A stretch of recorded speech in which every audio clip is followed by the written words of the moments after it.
드디어 한상재와 함께하는 인리뉴스가 방송됩니다.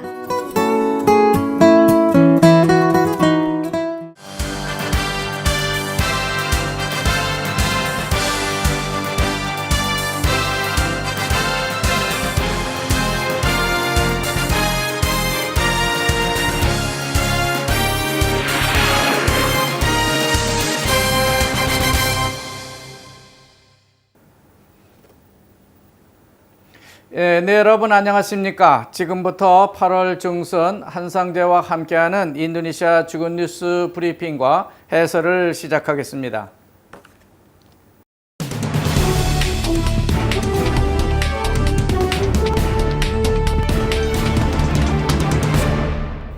지난주 15일은 여러분이 잘 아시는 바와 같이 우리나라의 광복절이자 건국절입니다.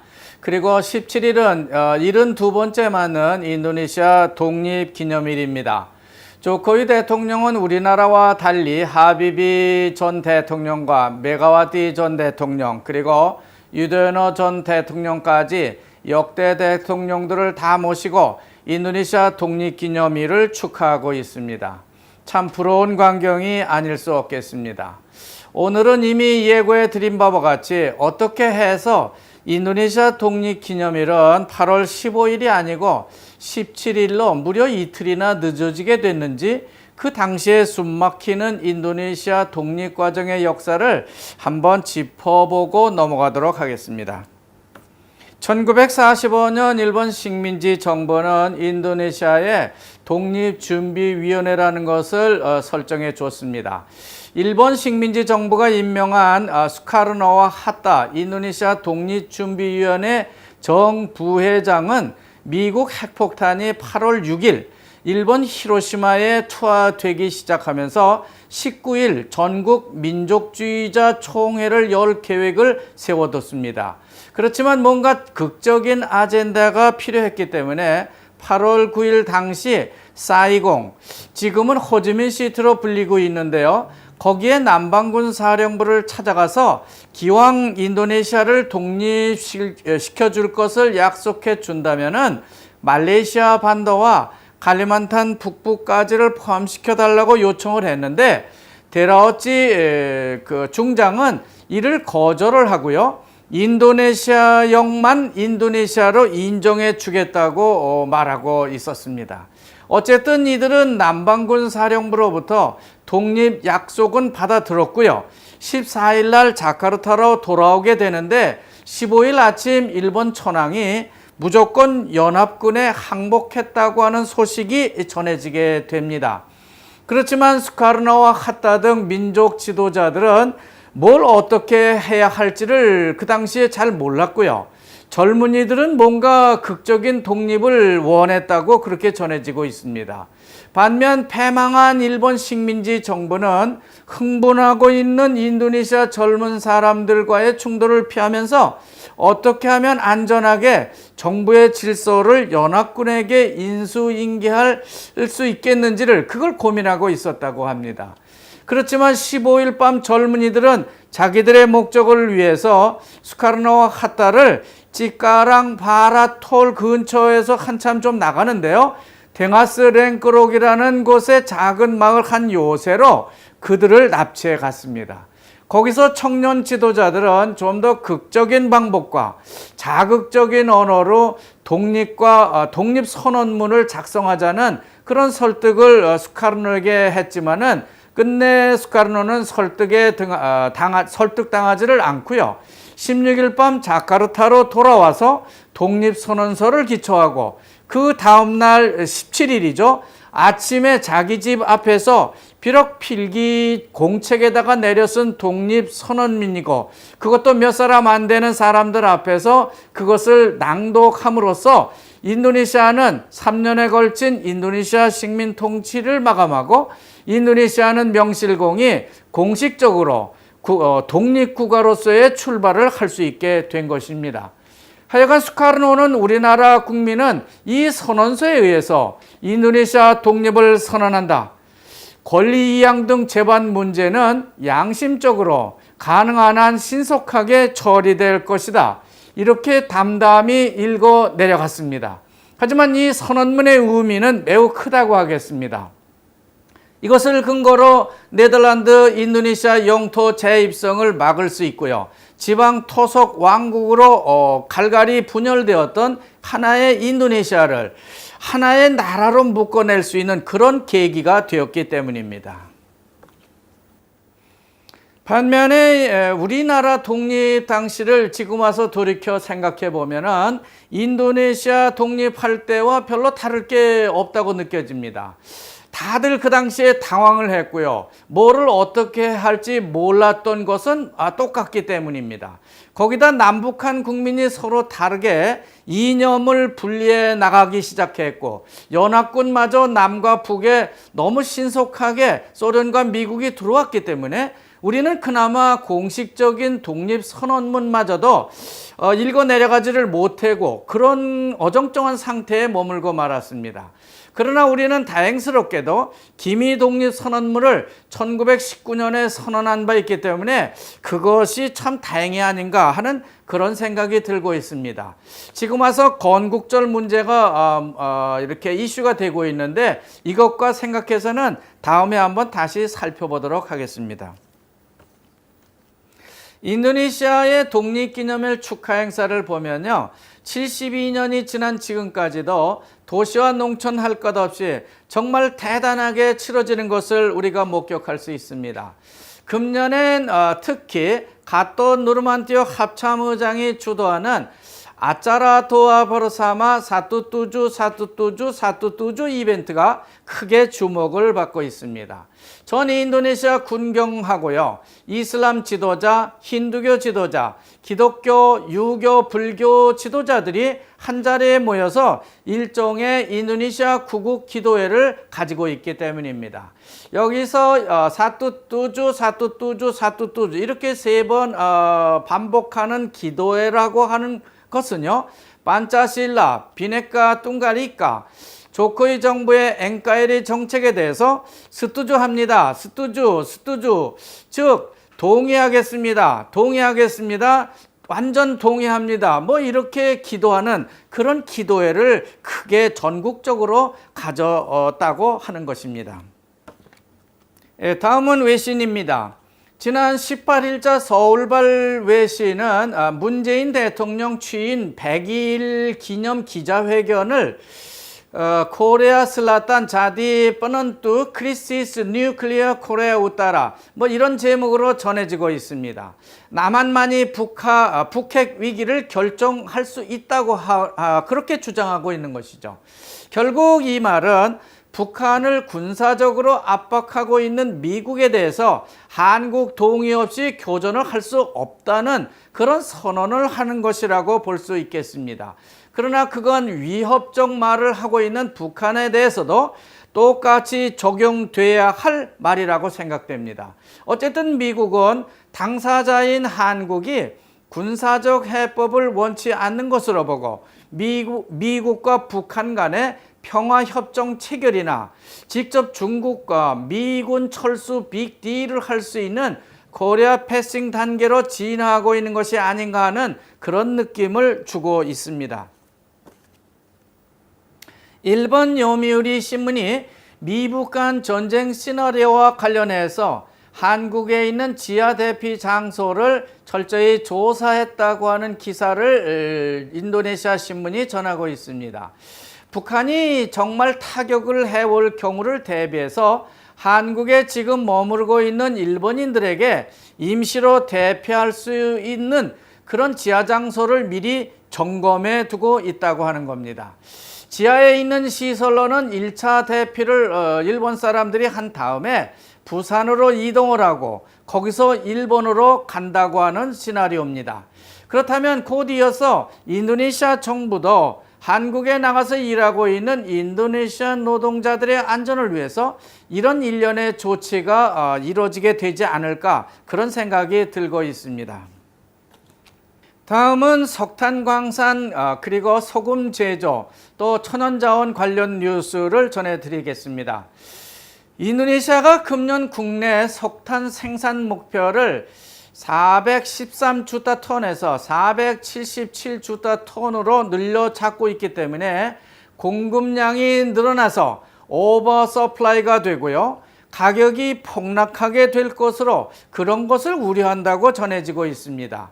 석탄값의 추이를 보면요. 지난 2015년에 평균 60.13불인데요.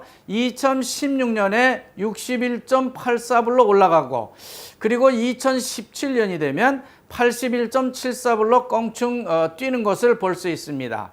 특히 지난 6월부터 8월까지 추세를 보면 6월에 75불 정도에 든 것이 그 다음 달 7월이 되면은 78.95불로 오르고요. 8월 현재 보면은 83.97달러까지 오르고 있는 걸 볼 수 있습니다.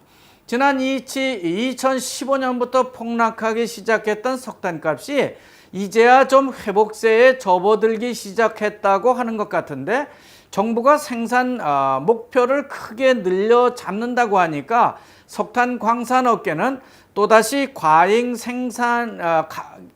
생산에다가 가격 폭락까지 그렇게 두 가지가 우려된다고 하는 것을 전하고 있습니다. 인도네시아 정부가 소금 자급자족 정책의 추진을 놓고 아주 갈팡질팡하고 있는 모습을 볼 수 있습니다. 인도네시아 해안이 대략 100만 킬로에 달하고 있기 때문에 소금 생산을 하기에는 아주 적합한 나라인 것 같은데 소금 생산을 하기에는 바닷물의 염도가 인근 호주 바닷물보다 낮고요. 연간 강수량도 다른 나라에 비해서 너무 많기 때문에 소금 생산성이 크게 낮다고 하는 것입니다.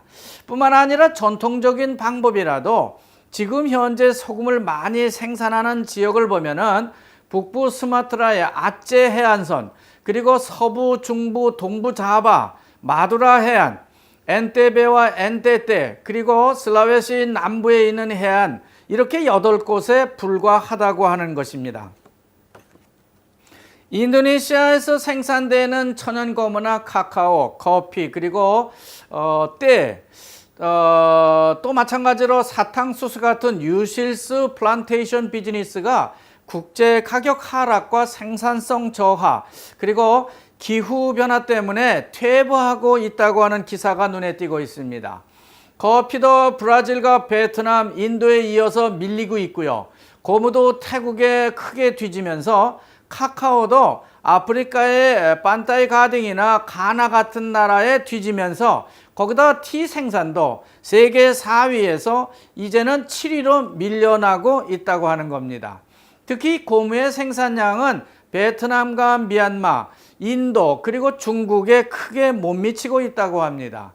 문제는 타이어나 자동차 산업 같은 국내 관련 산업이 인도네시아에 크게 발달하지 않았기 때문에 이런 현상이 발생하고 있다는 것을 지적하고 있습니다.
이어서 고속도로 및 교통안전 뉴스입니다.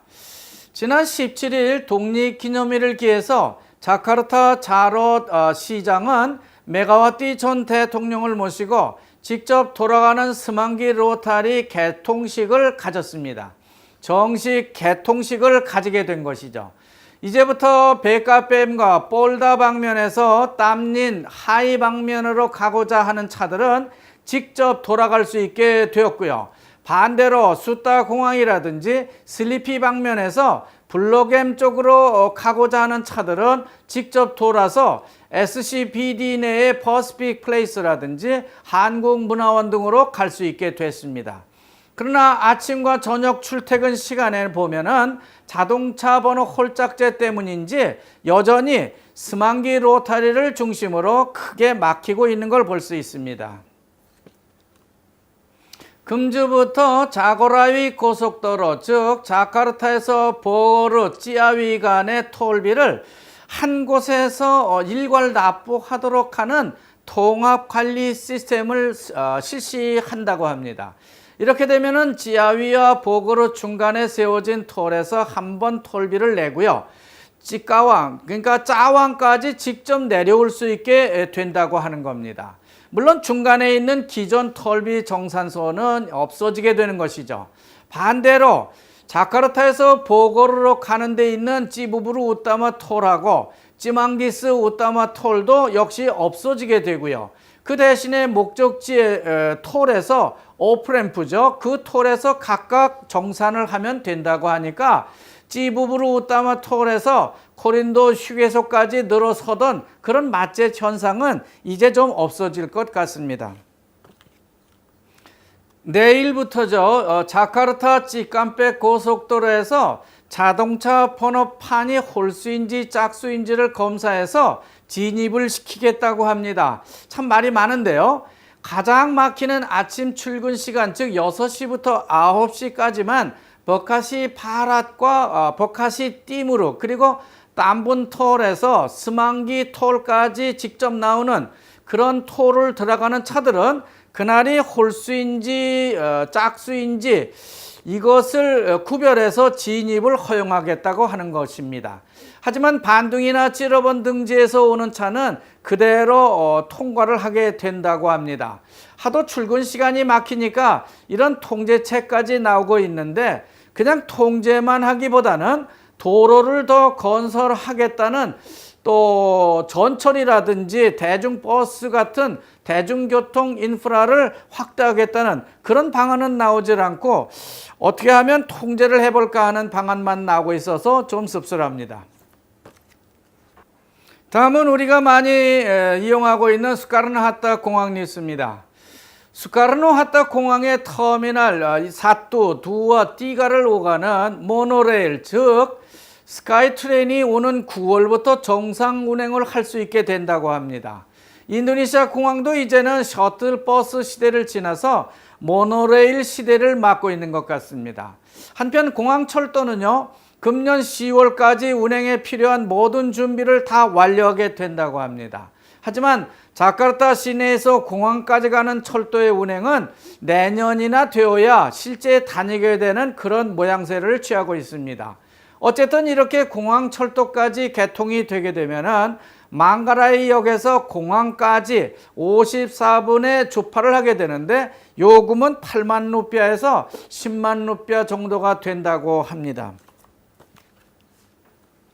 끝으로 지방사건 사고와 체육계 소식을 전해드리겠습니다. 지난 독립기념일 아침 남북 칼리만탄 바리또 쿠알라라고 하는 곳에 있는 전바탄 따니바가 그냥 무너지는 어처구니 없는 사고가 발생했습니다. 다행히 인명피해는 없다고 합니다. 그런데 무슨 자연재해가 발생해서 다리가 무너진 것이 아니고 그 가운데 기둥 하나가 강바닥으로 주저앉으면서 100m 교량이 그냥 강에 가라앉은 것이기 때문에 2015년 이 교량을 건설한 업체의 잘못이 아닌가 그렇게 추정을 하고 있습니다. 사실 우리나라 서울에서도 다리나 건물 붕괴 사고가 났던 적이 많기 때문에 인도네시아 건물이나 교량 혹은 고속도로 램프 등을 지날 때마다 뭔가 걱정이 되곤 했는데 정말 반자르마신이지만 교량이 무너지는 사고가 인도네시아에서 발생하고 만 겁니다. 지난 13일 보고르 찌사루아에 있는 구눅마스 언덕에서 제2회 아시안컵 패러글라이딩 크로스 컨트리 대회가 열렸다고 합니다. 일종의 테스트 대회입니다.